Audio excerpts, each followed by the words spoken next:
ओम शांति। 27 फरवरी 2023 ईश्वरीय ज्ञान। आज की मुरली। मीठे बच्चे, बाप आया है बेहद सृष्टि की सेवा पर। नर्क को स्वर्ग बनाना, यह सेवा कल्प कल्प बाप ही करते हैं। प्रश्न: संगम की कौन सी रस्म सारे कल्प से न्यारी है?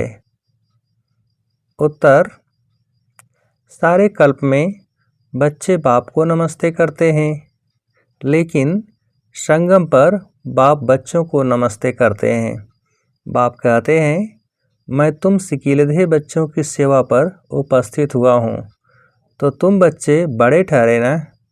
बाप कल्प के बाद बच्चों के पास आते हैं, सारे सृष्टि के किचड़े को साफ कर नर्क को स्वर्ग बनाने। बाप जैसा निराकारी, निरहंकारी और कोई हो नहीं सकता। बाप अपने थके हुए बच्चों के पांव दबाते हैं। ओम शांति। बाप आने से ही पहले पहले बच्चों को नमस्ते करें या बच्चे बाप को नमस्ते करें?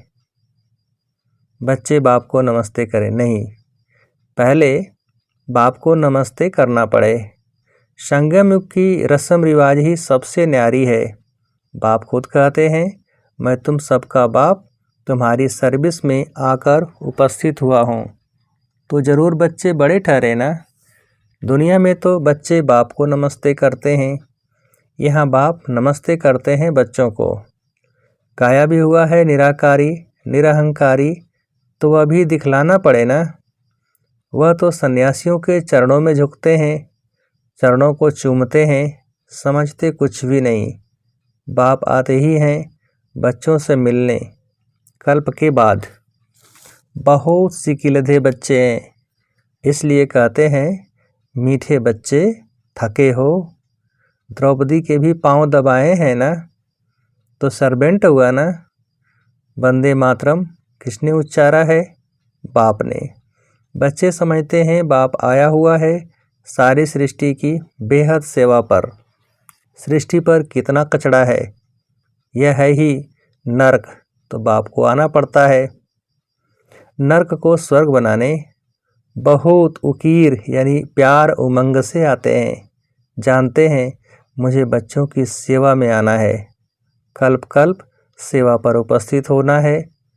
जब वो खुद आते हैं तब बच्चे समझते हैं बाप हमारी सेवा में उपस्थित हुए हैं। यहाँ बैठे सभी की सेवा हो जाती है, ऐसे नहीं सबके पास जाता होगा। सर्वव्यापी का अर्थ भी नहीं जानते। सारी सृष्टि का कल्याणकारी दाता तो एक है ना। उनकी भेंट में मनुष्य कोई सेवा कर न सके, उनकी है बेहद की सेवा। गीत जाग सजनिया जाग। ओम शांति। देखो कितना अच्छा गीत है। नवयुग और पुराना युग, युगों पर भी समझाना चाहिए। युग भारतवासियों के लिए ही है। भारतवासियों से वह सुनते हैं कि सतयुग त्रेता होकर गए हैं, क्योंकि वह तो आते हैं द्वापर में। तो औरों से सुनते हैं प्राचीन खंड भारत था, उसमें देवी देवताएं राज्य करते थे। आदि सनातन देवी देवता धर्म था, अभी नहीं है। गाया जाता है ब्रह्मा द्वारा स्थापना, विष्णु द्वारा पालना कराते हैं। करते नहीं हैं, कराते हैं। तो वह है उनकी महिमा। वास्तव में उनको पहले रचना रचनी है सूक्ष्मोतन की, क्योंकि क्रिएटर है। गीता के लिए तो सब कहते हैं सर्वशास्त्रमयी शिरोमणि श्रीमद् भगवद गीता, परंतु भगवान का नाम नहीं जानते। कौन सा भगवान?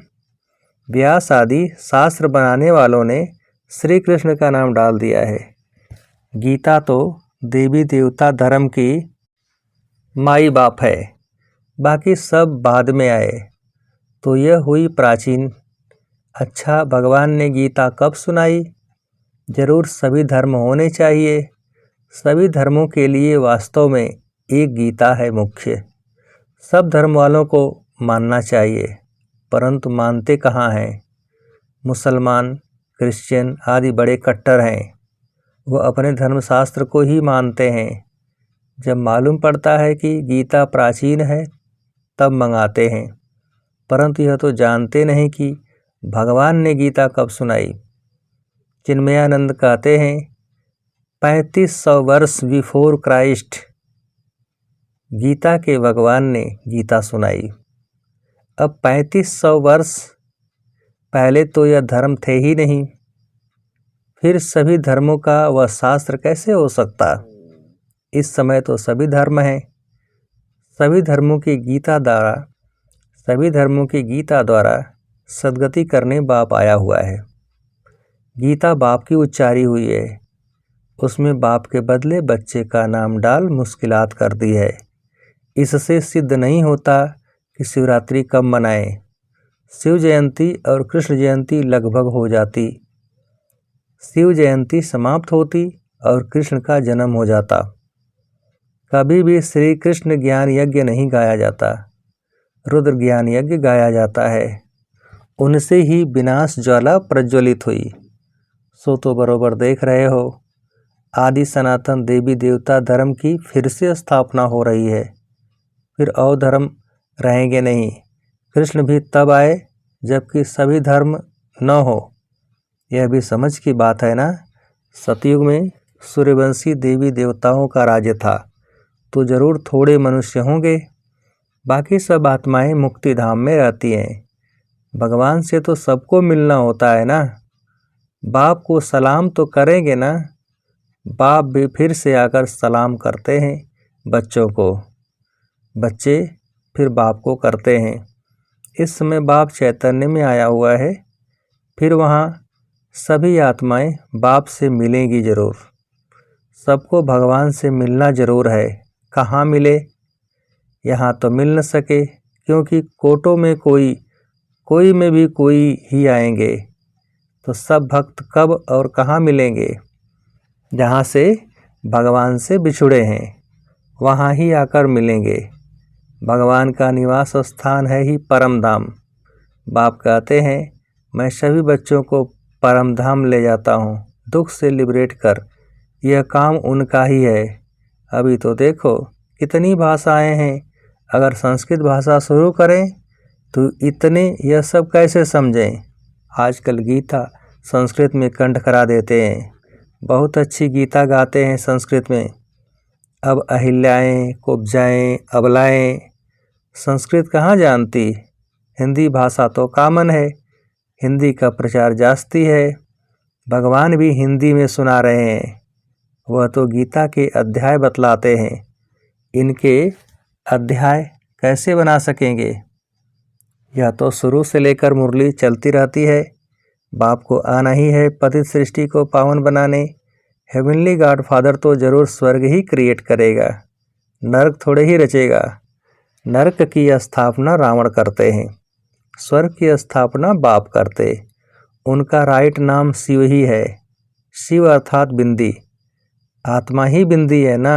स्टार क्या है, कितना छोटा है।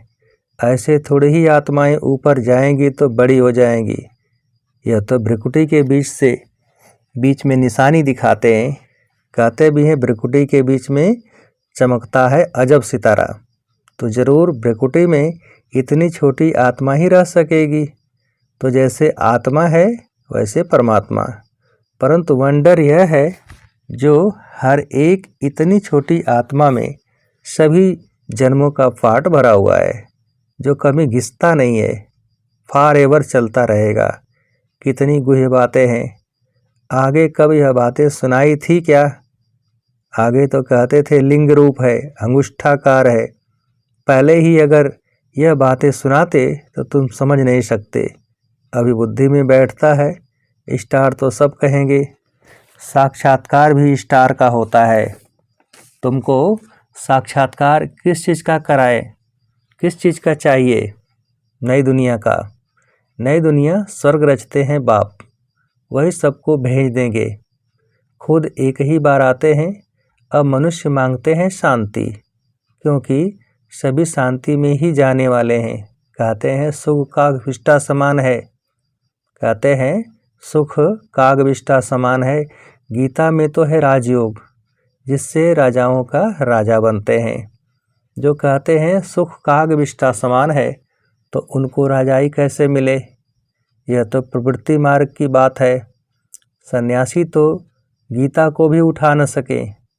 बाप कहते हैं संस्कार 2 प्रकार के हैं। यूँ तो सन्यासियों में भी बहुत प्रकार के हैं, यहाँ तो एक ही प्रकार का सन्यास है। तुम बच्चे पुरानी दुनिया का सन्यास करते हो, गृहस्थ व्यवहार में रहते, कमल फूल समान रहना है। कैसे रहते हैं सो इन्हों से पूछो, बहुत हैं जो ऐसे रहते हैं। सन्यासियों का यह काम नहीं है, नहीं तो खुद क्यों घर बार छोड़ते। Charity begins at home. पहले पहले तो स्त्री को सिखलाएं। शिव बाबा भी कहते हैं पहले पहले मैं अपनी स्त्री यानी साकार ब्रह्मा को समझाता हूँ ना। Charity begins at home. Charity begins at home Shiv Baba का यह चैतन्य होम है। पहले पहले यह स्त्री सीखती, फिर उनसे एडाप्टेड चिल्ड्रेन नंबरवार सीख रहे हैं। यह बड़ी गुह्य बातें हैं। सभी शास्त्रों में मुख्य शास्त्र है गीता, परंतु गीता शास्त्र से कोई प्रेरणा नहीं लेते हैं, प्रेरणा नहीं करते हैं। वह तो यहाँ आते हैं, यादगार भी है। शिव के अनेक मंदिर हैं। खुद कहते हैं मैं साधारण ब्रह्मा तन में आता हूँ। यह अपने जन्मों को नहीं जानते। एक की बात तो है नहीं, सभी ब्रह्मा मुख वंशावली बैठे हैं। सिर्फ इस एक को ही बाप समझाए परंतु नहीं। सिर्फ एक को ही बाप समझाए परंतु नहीं। ब्रह्मा मुख द्वारा तुम ब्राह्मण रचे गए, सो ब्राह्मणों को ही समझाते हैं। यज्ञ हमेशा ब्राह्मणों द्वारा ही चलता है। उन गीता सुनाने वालों के पास ब्राह्मण है नहीं, इसलिए वह यज्ञ भी नहीं ठहरा। यह तो बड़ा भारी यज्ञ है। बेहद के बाप का बेहद का यज्ञ है। कब से डेंगियाँ चढ़ती आई हैं, अभी तक भंडारा चलता ही रहता है। समाप्त कब होगा? जब सारी राजधानी स्थापन हो जाएगी। बाप कहते हैं तुमको वापस ले जाएंगे, फिर नंबरवार पार्ट बजाने भेज देंगे। ऐसे और तो कोई कह न सके कि तुम्हारा मैं पंडा हूँ। तुमको ले जाऊँगा। जो भी पतित मनुष्य हैं सबको पावन बनाकर ले जाते हैं। फिर अपने अपने धर्म स्थापन करने समय पावन आत्माएं आना शुरू करती हैं। अनेक धर्म अभी हैं, बाकी एक धर्म नहीं है। फिर आधा कल्प कोई शास्त्र नहीं रहता। तो गीता सब धर्मों की, सब शास्त्रों की शिरोमणि है, क्योंकि इससे ही सबकी गति सद्गति होती है। तो समझाना चाहिए सद्गति है भारतवासियों की, बाकी गति तो सबकी होती है। भारतवासियों में भी ज्ञान वह लेते हैं जो पहले पहले परमात्मा से अलग हुए हैं। वही पहले ज्ञान लेंगे, वही फिर पहले पहले जाना शुरू करेंगे। नंबरवार फिर सबको आना है। सतो रजो तमो से तो सबको पार करना है। अभी कल्प की आयु पूरी हुई है, सभी आत्माएं हाजिर हैं। बाप भी आ गया है। हर एक को अपना पार्ट बजाना है। नाटक में सभी एक्टर्स इकट्ठे तो नहीं आते, अपने अपने टाइम पर आते हैं। बाप ने समझाया है नंबरवार कैसे आते हैं। वर्णों का राज भी समझाया है। चोटी तो ब्राह्मणों की है, परंतु ब्राह्मणों को भी रचने वाला कौन है? शूद्र तो नहीं रचेंगे। चोटी के ऊपर फिर ब्राह्मणों का बाप ब्रह्मा, ब्रह्मा का बाप फिर है शिव बाबा। तो तुम हो शिववंशी ब्रह्मा मुखवंशावली। तुम ब्राह्मण फिर सो देवता बनेंगे। वर्णों का हिसाब समझाना है। बच्चों को राय भी दी जाती है। यह तो जानते हैं सब एक जैसे होशियार तो नहीं हैं। कोई नए के आगे विद्वान पंडित आदि डिबेट करेंगे तो वह समझा नहीं सकेंगे। तो कह देना चाहिए कि मैं नई हूँ, आप फलाने टाइम पर आना, फिर हमारे से बड़े आपको आकर समझाएंगे। मेरे से तीखे और हैं। क्लास में नंबरवार होते हैं ना। देह अभिमान में नहीं आना चाहिए, नहीं तो आबरू यानी इज्जत चली जाती है। कहते हैं बीके तो पूरा समझा नहीं सकते, इसलिए देह अभिमान छोड़ रेफर करना चाहिए और तरफ। बाबा भी कहते हैं ना, हम ऊपर से पूछेंगे, पंडित लोग तो बड़ा माथा खराब करेंगे, तो उनको कहना चाहिए मैं सीख रही हूँ, माफ़ करिए। आप कल आना तो हमारे बड़े भाई बहनें आपको समझाएंगे। महारथी, घोड़े सवार, प्यादे तो हैं ना, किन्हों की शेर पर सवारी भी है। शेर सबसे तीखा होता है, जंगल में अकेला रहता है। हाथी हमेशा झुंड में रहता है, अकेला होगा तो कोई मार भी दे। शेर तीखा होता है, शक्तियों की भी शेर पर सवारी है। तुम्हारी मिशन भी बाहर निकलनी है, परंतु बाबा देखते हैं पान का बीड़ा उठाने वाला कौन है। प्राचीन देवता धर्म किसने स्थापन किया, वह सिद्ध कर बताना है। बहुत तो गॉड गॉडेज भी कहते हैं, वह समझते हैं गॉड गॉडेज अलग हैं, ईश्वर अलग है। लक्ष्मी नारायण को भगवान भगवती कहते हैं, परंतु ला के विरुद्ध है। वह तो हैं देवी देवताएं। अगर लक्ष्मी नारायण को भगवान भगवती कहते तो ब्रह्मा विष्णु शंकर को पहले भगवान कहना पड़े, समझ भी चाहिए। अच्छा, मीठे मीठे सिकिलधे बच्चों प्रति माता पिता बाप दादा का याद प्यार और गुड मॉर्निंग। रूहानी बाप के रूहानी बच्चों को नमस्ते। हम रूहानी बच्चों की रूहानी बाप को नमस्ते। धारणा के लिए मुख्य सार, पहली पॉइंट, देह अभिमान छोड़ अपने को अपने से बड़ों को आगे रखना है। देह अभिमान छोड़ अपने से बड़ों को आगे करना है, बाप समान निरहंकारी बनना है। दूसरी point, charity begins at home. पहले अपने गृहस्थ व्यवहार को कमल फूल समान बनाना है। घर में रहते हुए बुद्धि से पुरानी दुनिया का संन्यास करना है। वरदान, संबंध में संतुष्टता रूपी स्वच्छता को धारण कर सदा हल्के और खुश रहने वाले सच्चे पुरुषार्थी भव। विस्तार, सारे दिन में वैरायटी आत्माओं से संबंध होता है, उसमें चेक करो कि सारे दिन में स्वयं की संतुष्टता और संबंध में आने वाली दूसरी आत्माओं के संतुष्टता की परसेंटेज कितनी रही। संतुष्टता की निशानी स्वयं भी मन से हल्के और खुश रहेंगे और दूसरे भी खुश रहेंगे। संबंध की स्वच्छता अर्थात संतुष्टता, यही संबंध की सच्चाई और सफाई है। इसलिए कहते हैं सच तो बिठो नच। सच्चा पुरुषार्थी खुशी में सदा नाचता रहेगा। स्लोगन, जिन्हें किसी भी बात का गम नहीं, वही बेगम पुरुष के बेफिक्र बादशाह हैं। जिन्हें किसी भी बात का गम नहीं, वही बेगमपुर के बेफिक्र बादशाह हैं। अच्छा, ओम शांति।